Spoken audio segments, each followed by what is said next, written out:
Hello guys, how are you doing? Yes, this is your Dr. Vantari Shiva. In this video, we are going to cover a question of IIT 2011 from the chapter Electrostatics. Now, let us take the question. A spherical metal shell of A of radius RA and a solid metal sphere B of radius RB, where RB is less than RA, okay, are kept far apart and each is given a charge plus Q. Now they are connected by thin metal wire. Then what will happen? That's the question, isn't it? I mean, which of the following options will be true? Let us just check it. Let's consider there is a spherical metal shell of radius RA. All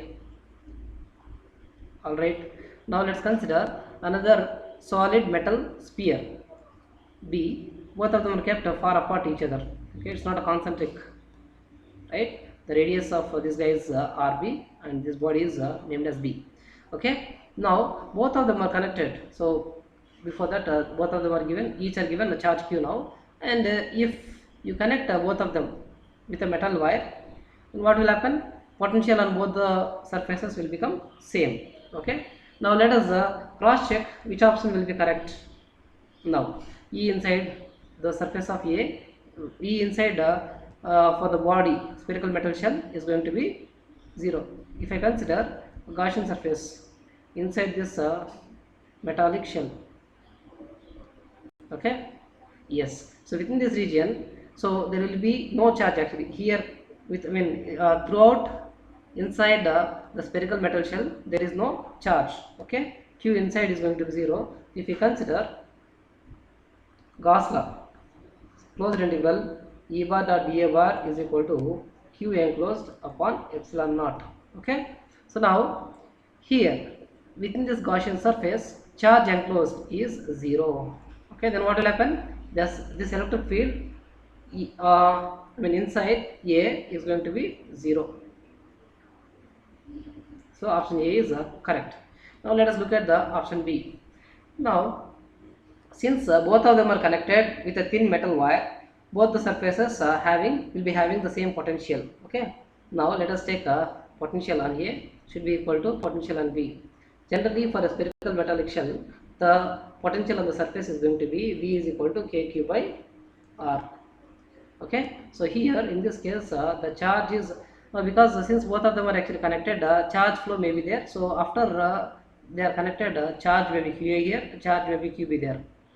Okay, K QA by RA is equal to K QB by RB, isn't it? K is nothing but 1 by 4 pi epsilon naught. In both the cases, we can cancel them. We can take the ratio QA by QB here, that is equal to RA by RB. He has given that RB is less than RA. That means what? RA is greater than RB. Alright, if that is the case, you can write it as RA by RB is greater than 1. Alright, so this is greater than 1 means QA by QB is also greater than 1. Then you can clearly write QA is greater than QB. So see, option B is also correct. Let us take option C. So what is sigma here? Surface charge density.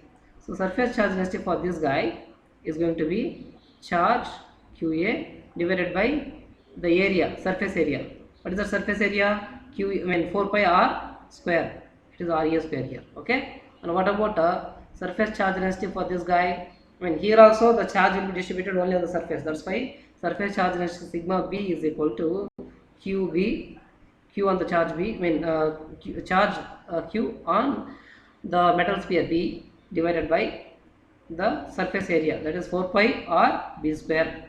Alright. Now let us take the ratio sigma A by sigma B is equal to, if we take that ratio, QA by 4 pi R A square into sigma B is nothing but QB by 4 pi R B square. Okay, 4 pi gets cancelled here. QA by QB, QA by QB into RB by RA whole square. That's what you have got. Now you know QA by QB is equal to RA by RB. Shall I write it here?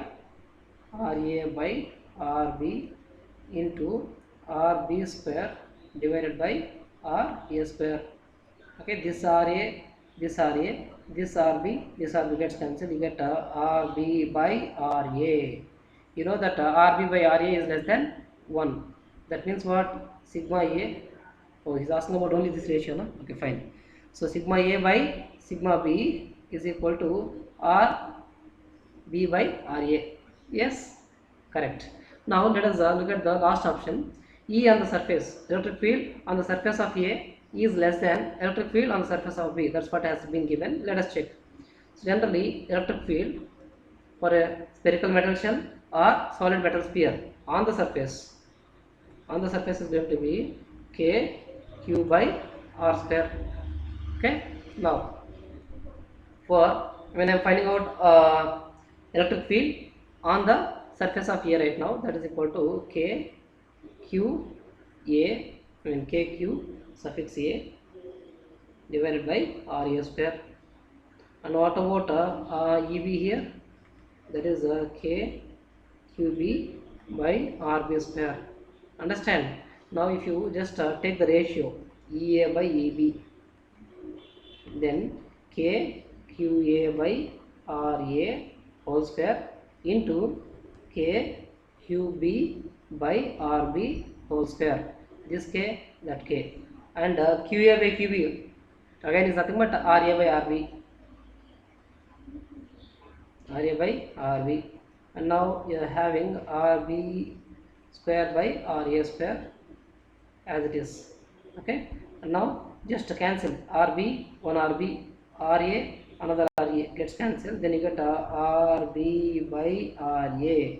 So you know that RB by RA is less than 1. So if this is less than 1, you can say that E on the surface of A is less than E on the surface of B. Wow, see, all the options are correct. So this is a very nice question actually. If you have any questions, you can let me know in the comment box. So see you again in the next video. Okay.